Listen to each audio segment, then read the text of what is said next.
Welcome back to Batman, Curse of the White Knight. When we last left off, we discovered that Joker was still in prison, but he did break out, and he started to reveal the greatest joke ever to Batman, one that involved the Wayne family and another family who both had claim to Gotham back in the 1600s, but something went wrong, and the Waynes took it all away. He then reached out to an individual, one known as Jean-Paul Valley, also known as the Angel, also known as Azrael, and he asked him if he would like to slay the demon, the man whose family had cursed Gotham, Bruce Wayne.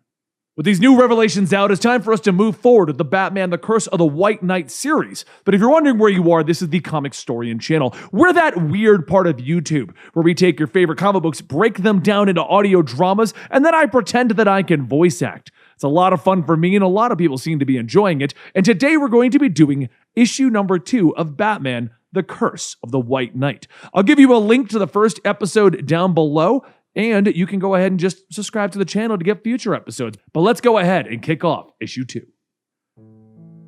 Over with Bruce Wayne, he is sitting looking through the journal that Alfred Pennyworth left to him before he passed. The journal recalls the stories of what happened to Edmund Wayne back in the 1600s when they tried to take the land of Gotham. And he sees that Edmund Wayne was nothing more than a common thief. After being caught one night, he was approached by a man who would later be revealed to be Bakar. And Bakar told him that he was meant for something greater than these mere tricks. So while on their way to prison, Bakar rescues Edmund by killing dozens of guards. But then again, they seem to have more about them than just the average guardsman. Bakar spoke of a destiny that brought them to Gotham Valley. And before their showdown with Lafayette, they trained. Bakar taught Edmund how to fight, how to fire a gun, how to survive. Gotham Valley was where his family was and where he would make his final stand. However, Bakar's help came with a heavy cost, half of Gotham. And that wasn't something that he was willing to grant. But while Bruce was looking through the journal in his office, there was a knock at his door. Bruce's assistant stated that there's a woman here and she doesn't have an appointment.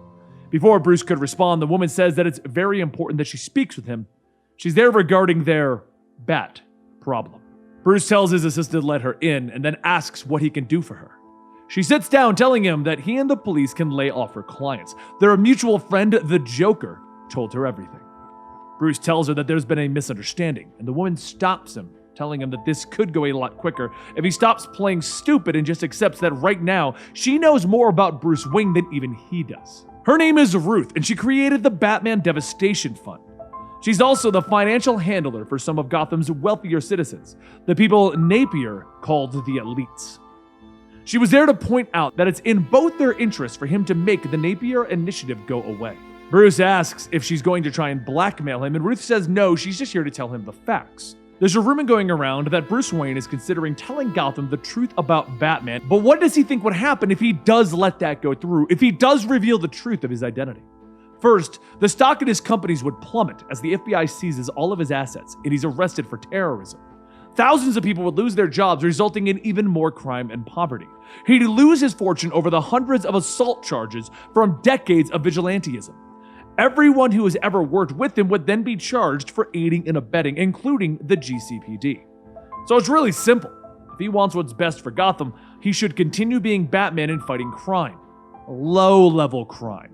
And he'll find a way to help the elites by stopping the Napier initiative. As Ruth leaves, Bruce tells her that he doesn't care what it takes to expose her. And she says that he should, because he won't survive this. Neither will Dick or Barbara or anyone else that he's roped into his insane cause. The next day, Gordon stands before the people of Gotham at a press meeting stating that he isn't a politician. He's just a blue-collared kid who wanted to be an unpaid cop. He isn't that good at a spin, and he doesn't like cameras, and he has no patience for BS. The truth is, he hated Jack Napier because he was the Joker. Doesn't matter what he was trying to do, he was the Joker. And unlike the voters, he didn't have the luxury of ignoring all the horrible things that Napier did as the Joker. Frankly, he's stunned that people have voted Napier as a councilman. It took a long time for him to see that Jack Napier brought out the best in Gotham, though. While Jack Napier wasn't perfect and his past did haunt him, he did show Gotham that they had to be better and how they could be better, and that's why they created the Napier Initiative. As commissioner, he ended police corruption, addressing the problems in places like Backport, and supporting programs like the GTO. But the root of their problem isn't on the streets, it is in their ivory towers. And that is why he's asking for their support. Give him the power to stop the so-called elites, not as their commissioner, but as their mayor. That's when laughter can be heard.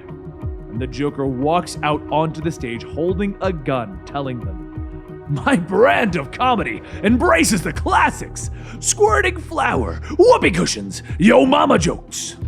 Impressions were never really my thing, but hey, let's give it a whirl." Joker slaps on a fake mustache, telling him, "My name is Jim Gordon, and I'm running for mayor. Not only am I an incompetent policeman who allowed Batman to ruin this city, but I'm also a cheating husband and terrible dad. I'm too stupid to even notice that my own daughter is actually Batgirl." How was that? Too much nose? But while this is going on, back over at Ruth's desk, she sighs, stating that it doesn't look like Wayne is going to cooperate. So, Mr. Valley, your plan B.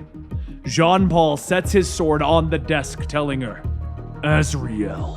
Ruth tells him, "Okay, Azrael, mind pulling your sword out of my mahogany desk?" Azrael leaves his sword in it, telling her, "I don't have time for your schemes. For me, it's simple. Bruce's family took my kingdom in cold blood, and now that's exactly what I'm going to take back. Michael is a sniper and Gabriel is demolitions. Our specialty is disrupting enemy networks by removing key players, and Gotham has a lot of key players." Ruth tells him that it's not enough to kill Batman, he must replace him. Become their Batman, and in exchange they will make him rich, like a king. Just tell her exactly what they need. Meanwhile, over at the GCPD, Jim Gordon lights a cigarette, telling himself that Joker was right. He spent years working alongside his own daughter, and he couldn't tell because of some silly mask. He's a hell of a detective.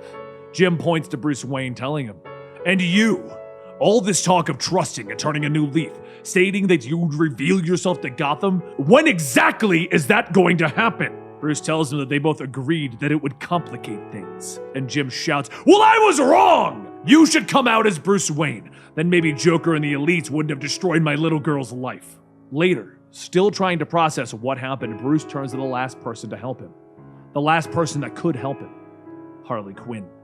As Harley reads the paper on her balcony, she says out loud that he keeps forgetting that she is the only one in Gotham he can't sneak up on.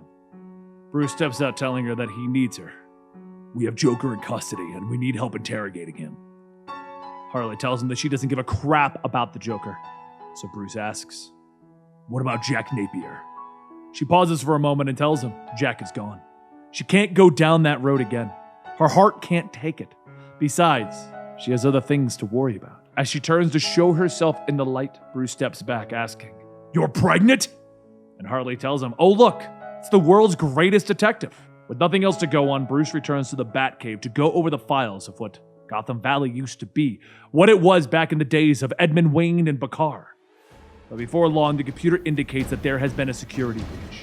Bruce looks at the computer and the image of a hooded Azrael appears, and he tells Bruce, "Our brothers were to divide the land and live in peace. However, one son rose against the other, like Cain and Abel. God cursed Cain for what he had done, just as he had cursed Gotham. I am the vengeance. I am God's wrath, here to break the curse and rise up against you and deliver this land from evil. After 3 centuries, the House of Wayne will finally be rectified." And with that, Azrael gives the word. Burn him.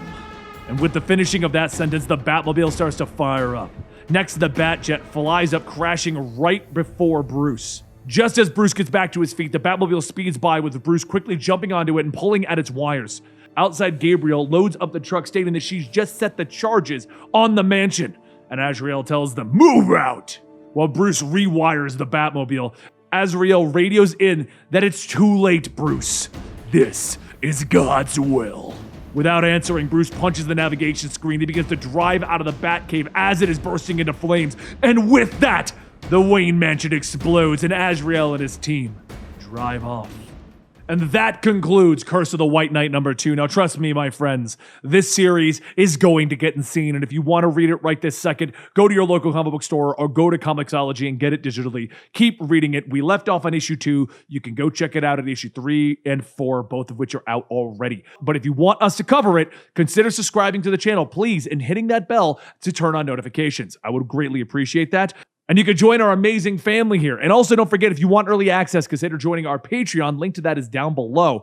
And you can follow me over at Twitter if you just want to talk directly over at Comicstorian. Either way, thank you guys so much for watching this video, sticking around to the end here. I really do appreciate it. What do you think of this portrayal of Azrael? Do you like this? Because I don't know. I like classic Azrael, and he hasn't been around in a while, but this is a pretty cool version. Either way, I'll see you guys next time right here.